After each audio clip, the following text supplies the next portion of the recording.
So I finally got a timetable set up, and I think 6 o'clock in the evenings is often something that I can do for classes. So I'm not going to waste time talking about it more so than I have to. This is a simple stretching routine, mostly for your lower body, and particularly because I just went for a run. I'm always going to be going for a run, so all these classes are going to fit to my training with a little bit, let's call it 60-40, 40% for whoever is watching, 60% to make sure that I'm not training too much. Do you want to go in or out?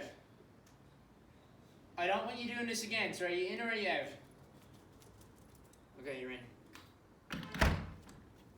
I give it 10 seconds till she starts crying to come back out again. So, speaking of dogs, simple start is downward dog, but the way we're going to do this is something called the inchworm. So, we start off, legs nice and straight, and bend our way down, keeping our knees from bending, so avoid this. That's a good exercise, but for something else. And try to get your fingertips to the ground. If you can't, that's alright. That's when you start bending your knees. Get them down, and from here, try not to bend your knees down at all, as little as possible. Walk the hands forward. And then once you're at about this distance, so you're forming an A, if you could see yourself in a mirror, and there's, the cross part here, try to drive your heels down into the floor. Now, if you're looking at this and you're not a fan of the camera, and you haven't subscribed to the channel, there is actually a way that you can help that. So, until you get 1,000 subscribers, annoyingly, you can't use your phone to do a live stream. And my phone has my best camera. So I'm recording off my phone, and I'll upload that as soon as this is finished. But the live streams are all going to be crappy camera, so it'll look like a Zoom call. Okay, so next we're going to focus on each individual foot, and you should be able to feel a difference.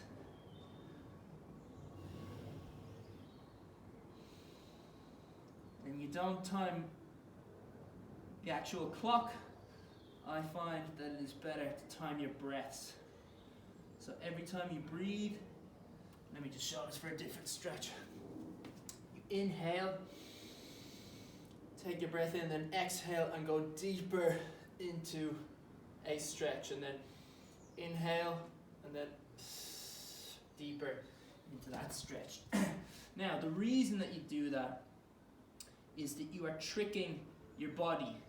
Your muscles get upset when they're being stretched, and it causes them to seize up. That's why if you overstretch something, you get a really bad cramp. It's your muscles saying, no, I can't do that, and it's I can't dive in, I'm afraid to dive into the water, and then runs away from being close to the water even though it's not wet.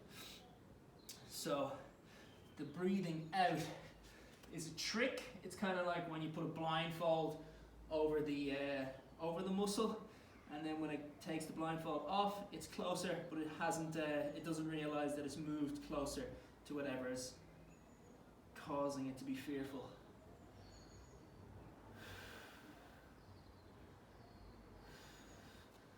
Okay, now staying in that downward dog position, we're going to move our hips forward, and then put our,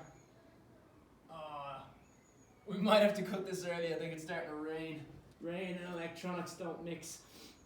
So the soles of the feet pointing up, and we're going to push our body up, and we're going to turn and look over our left side. Doesn't matter left or right. And switch to the other. First down to the floor, and then push your body up.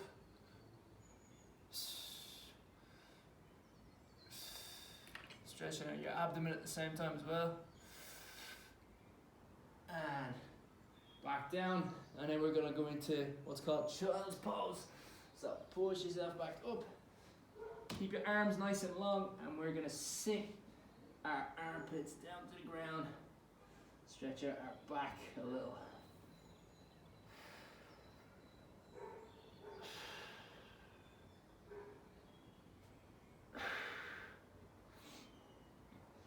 Okay, now get it so your knees are at a right angle and your back is relatively flat to the floor, parallel to the floor. And what we're going to do now is something called a cat-cow. So don't worry too much about stretching this out. This is more about the movement. So arch your back going down, head coming up. Inhale, and then exhale and push your spine all the way up. So this is the cat, and this is the cow.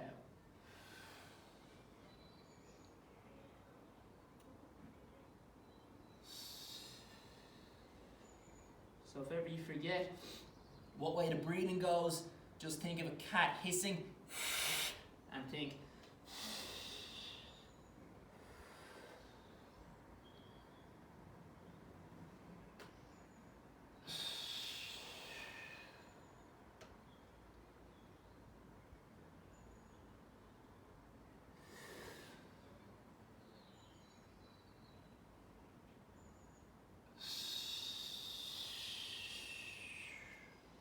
Okay, and with that last one,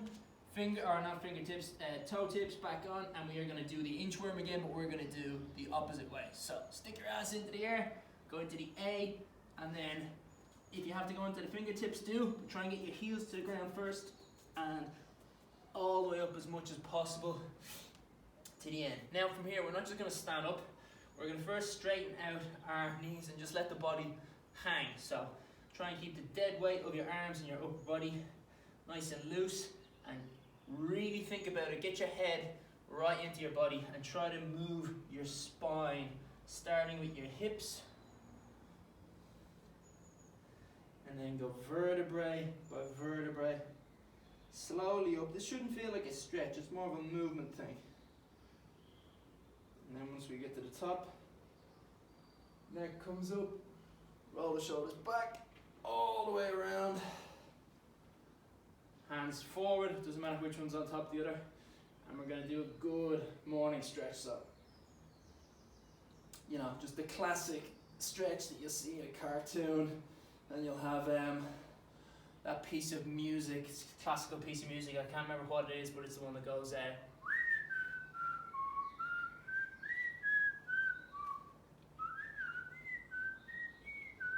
and you'll be able to hear birds chirping usually. I think it's the Four Seasons, but don't quote me on it. So going up slowly.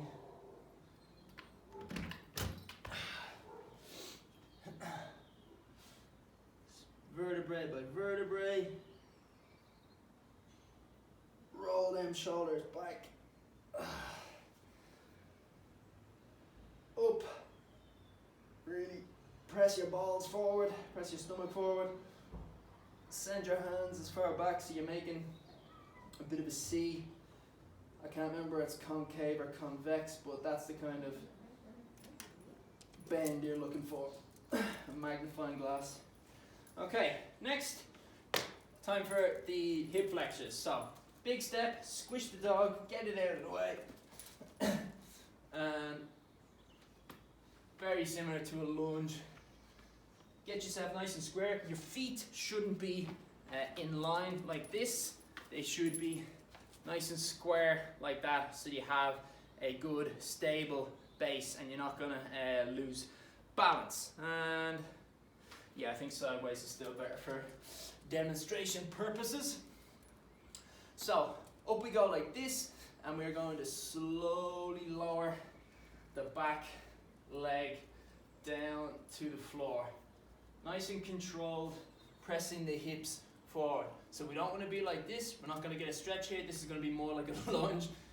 I'm just going to leave her. If she distracts you, then tough shit. So we up, hips tilted forward, shoulders back. slowly going down. Once the knee touches, sole of the foot goes forward again. Now the left leg, or not quite yet actually, try and drive the knee forward. You should still feel it in your hip flexor, in the top part of your hip here, on the side which has the leg pointing backwards. But once your knee touches the ground, it should now feel like it is coming from a slightly different point in your hip flexor. And if you're losing balance, it's alright to have your hand on another surface, or if it's in your knee.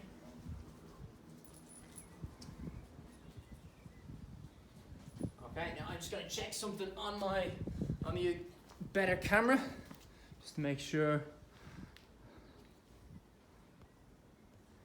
Yeah, there we go. It's just making sure that it's on airplane mode. Sometimes someone gives me a ring when I'm recording something and I don't know, because my phone is almost always on silent mode. And it ruins my day. It happened to me before when the car phone or warehouse called me. I have never shopped there. Calling me up, hey, do you want a new phone?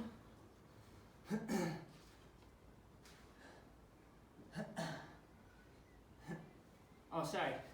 Good God, what an instructor. So what we're doing now is we are leaning down, praying to Mecca, getting our elbows as close as we can to the ground, mostly aiming for our left elbow to get into our left ankle. Before you do, move your leg in front out to the side. So this is our lunge position. Then we go down, start stretching, and when we go down to do the praying motion, it goes out to the side, and we go down in between the leg like so. The knee at the back, you might need to shift further back, and you're trying to, this is where your breath really comes into it. So you're up and inhale,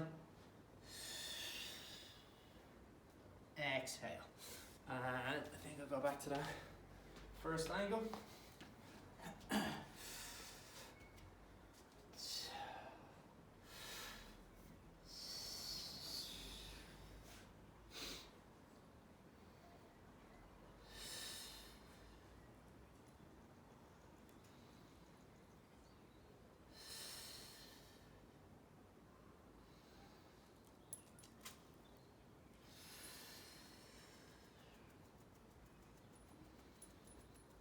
And you're trying to get your left elbow onto the ground, but if you're more flexible than I am, both arms down to the ground.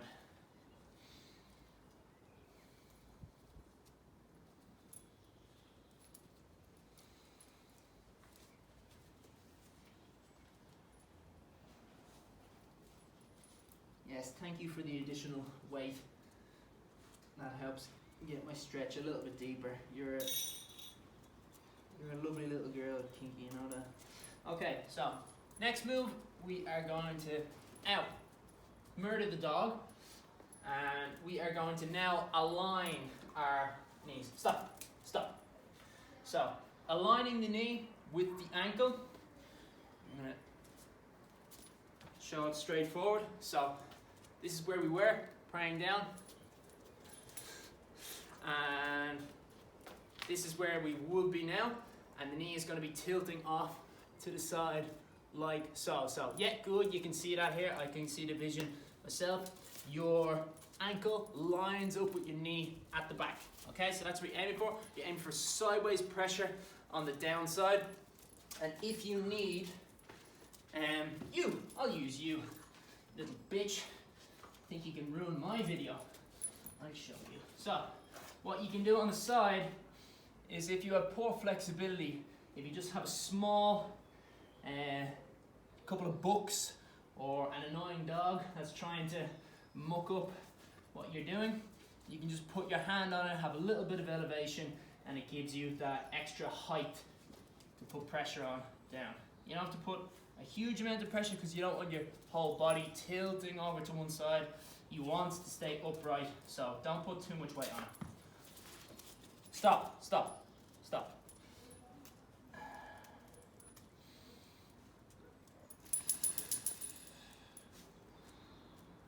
Another thing that I always try to do is to stop your knee from moving forward like that and becoming at your shin. You don't want your shin coming off on a non-right angle. You want it square going across with you like that. Keep your hand from preventing it from doing that. And you can also get a little angle. It kind of takes some playing around to do, but you can get an angle where you can move your elbow back, which pushes your knee down to the side. So I'll demonstrate that here, and then we'll move on to the next part. So, knee aligned with the ankle, and if you see there, my elbow pushes back to drive the knee down. Now, my hips are very tight. They're tight as drums. So, girls in particular will often be able to put their knee flat down to the ground, and that's the ideal way. So, if you can do it better than me, don't worry about it. Don't think that I'm the master at this. I just know it. I don't know how. I'm not the excellent person doing it. So, the next thing that we are going to do is move into what's called Pigeon Pose. So, this time the ankle moves back a bit, so now it is at a 45-degree angle. Before it was at 90 going across, now it's 45, and we are going to use our weight from our hips to push down. So try to relax the muscles as much as possible, because what they're actually naturally going to be doing now is keeping your weight up. And wouldn't you know, she's not around when it would actually be helpful, but if you can get a weight on your back, maybe you've got a housemate, you've got a better half, you got kids, whatever, anything. You got a dog and you've got some peanut butter that you can rub on your back. If you're that compelled for it, you will get a really nice extra amount of pressure. Alright, this will get it.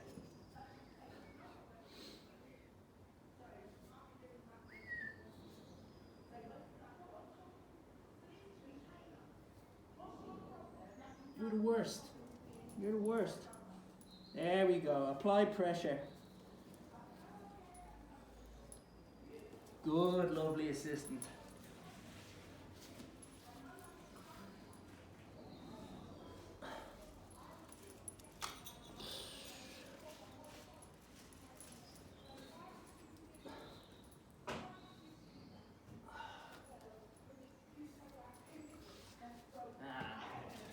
Okay, so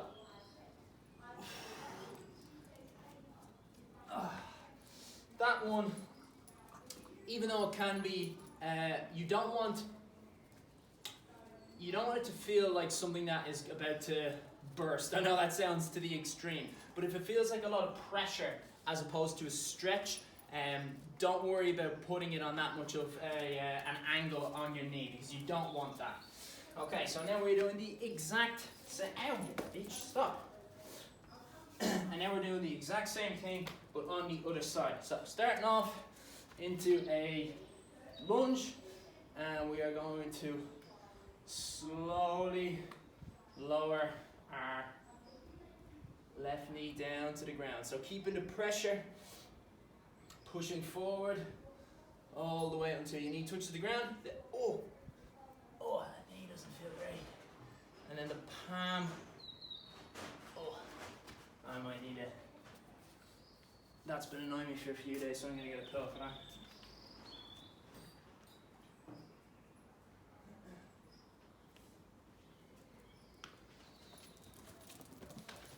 And yeah, that's alright. So, it's always handy whenever you're doing yoga or whenever you're doing yogurt, you know, when you're injecting it directly into your vascular system.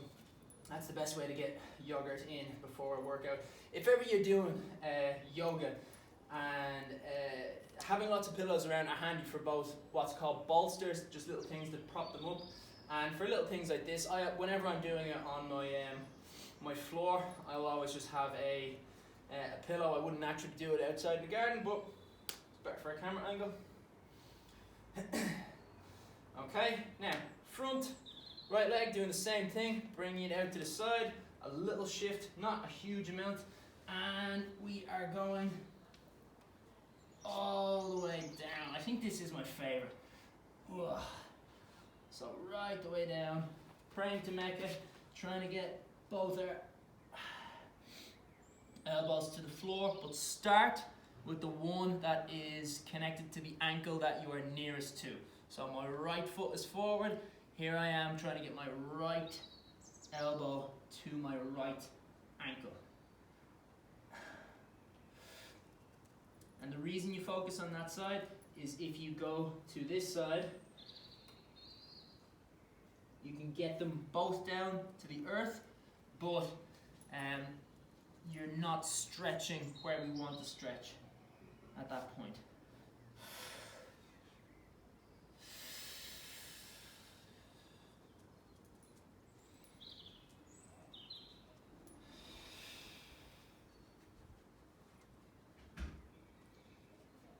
Okay, and come back up. Now we're getting our ankle and we're keeping it in line with our knee at the back. Planting the hand in front so that it doesn't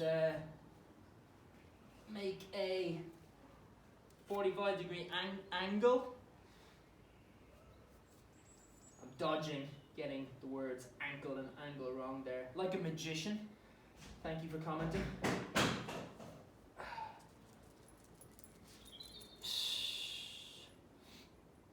So, remember the hand that is the same side as the knee that is being sort of focused upon.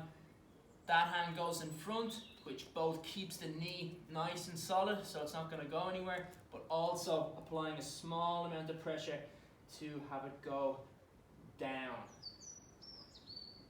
Now, something that I actually find is a much nicer way to stretch this out, I can kind of demonstrate it here, is just a kitchen counter. Whenever I'm making a cup of tea and it springs to mind, I just put it up on the counter like that. Don't tell my mates because I'm putting my feet on the counter. And if you can imagine a kitchen counter being a lot wider, you can safely put your weight over your body like so.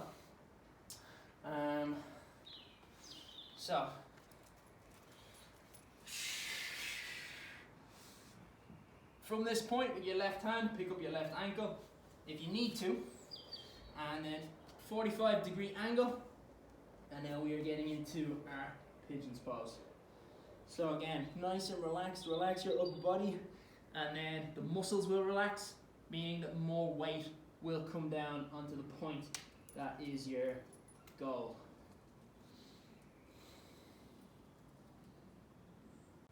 So your muscles, they're trained to tense up, but it's not always the best time for them to tense up. A simple example would be whenever you're doing a contact sport, jiu-jitsu, rugby, NFL, being loose while you get hit, even though it seems counterintuitive, it actually is far better because it just falls on the ground. Think about it this way. Have you ever heard or have you ever tried to move someone who is, or seen it in a film or whatever, move someone while they are knocked out or passed out? It's much different to when someone is being kicked out of a bar for being too drunk and they're able to move. You can shift their weight because they'll want to stay balanced.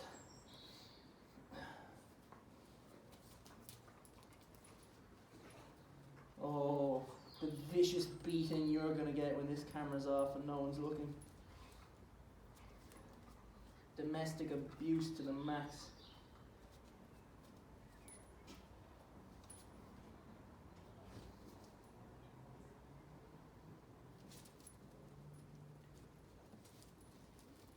Yeah, can you bite now? No jaw.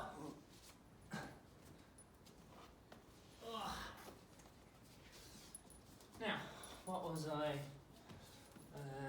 last one? There was one more stretch that I was going to do. Ah, yes, my back. That's why the, actually might need to go in for that. You're banished. So, I'm going to use a foam roller. If you don't have one, don't worry, I'm going to show another back. Oh, actually, she's too lively.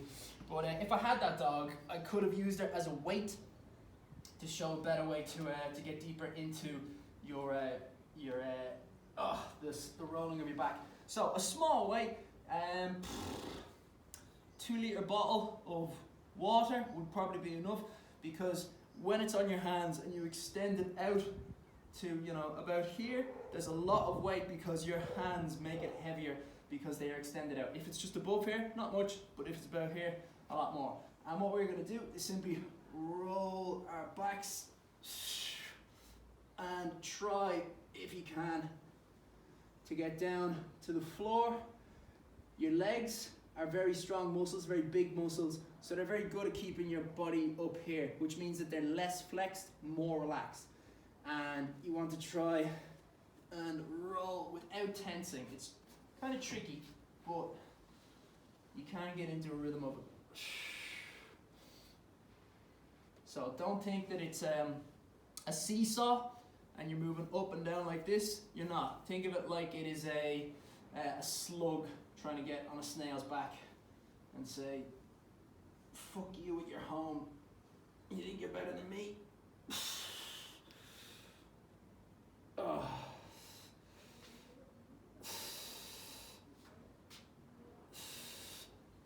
Okay.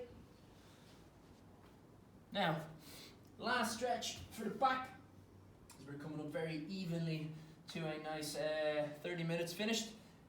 We are going to have our right knee up, left or right arm comes back as an anchor point, left arm moves over, elbow to the outside part of the knee, and we're going to twist and look. And this is another excellent one for the breathing technique.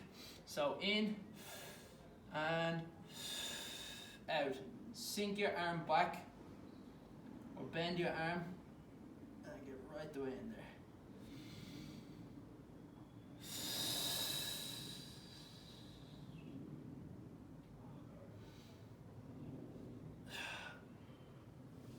Okay, and change over.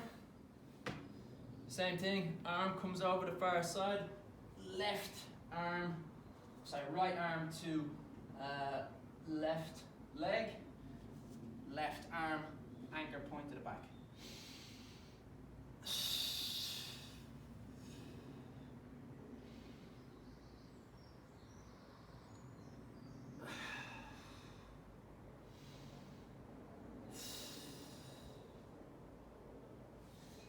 And to finish off, I lied when I said that was our last one. We're going to do the same thing, but fully on the ground. Yeah, it's definitely good timing. Over to the far side. I prefer to put the knee to the ground, but you can do it whatever way you want. If you want to have your back to the ground and move your knee, that's fine. My preference is knee to the ground and then move the back. Try to get the back flat to the ground. Oh, yes. Tell them why. If you have something that you can just put a little bit of, what's it called, purchase on, so flat wall here is enough for me. You can then squeeze in and get that little bit deeper into the stretch. And in a way, your back actually ends up relaxing more, I find, because you're not trying to balance. When it's not on the ground, even though you're putting your weight on it, it's not going to flop, it's going to tense up a little. This way, your chest is being used, the muscles at the front part of your body are being used, your shoulders are being used to lightly apply some pressure and push your back further to the ground. And switch over.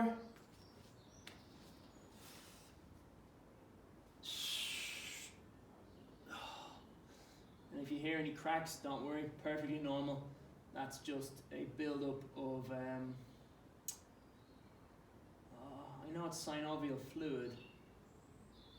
Might just be carbon dioxide, I can't fully remember what the gas is, but it's just a safe gas that builds up naturally in your joints, and you're hearing it come out of a little pocket that is found itself into. But it's no more dangerous than when you sit on, say, a leather couch and you hear the couch kind of go as some air gets pushed out. Okay. I'm going to call that. So the the light has probably gotten pretty poor on that, so might need to change around or just make sure that the light is on before the next class starts. But I mean, the light is going to get better and better with each day that passes. 6 o'clock, I'm going to try and have something for 6 every day. Whenever it's raining, I'm going to take it from inside the house, but obviously it's going to be the living room, and obviously because you know my house, it's going to be in the living room, but that might interrupt with some of my mates. They might want to get food or just, you know, watch the television or do anything like that, so we'll see. And oh wait, I should be talking like this because there's 2 cameras. So yeah, again, if this is the camera angle, if this is the camera that you think this is ugly and this camera you prefer, and you're not already subscribed, then subscribing to the channel means that I'll get closer to 1,000. Once it gets to 1,000, you can go boop on your phone and you can live stream. If you have any questions about anything that we saw during the class, let me know. Especially if you have nasty things to say, well, constructive criticism, things that you did not like, let me know, because I'm trying to improve this stuff and I'm never gonna know if no one's gonna tell me.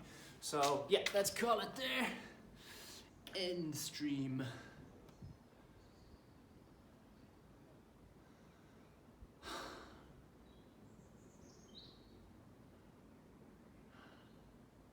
Stream us. Yes.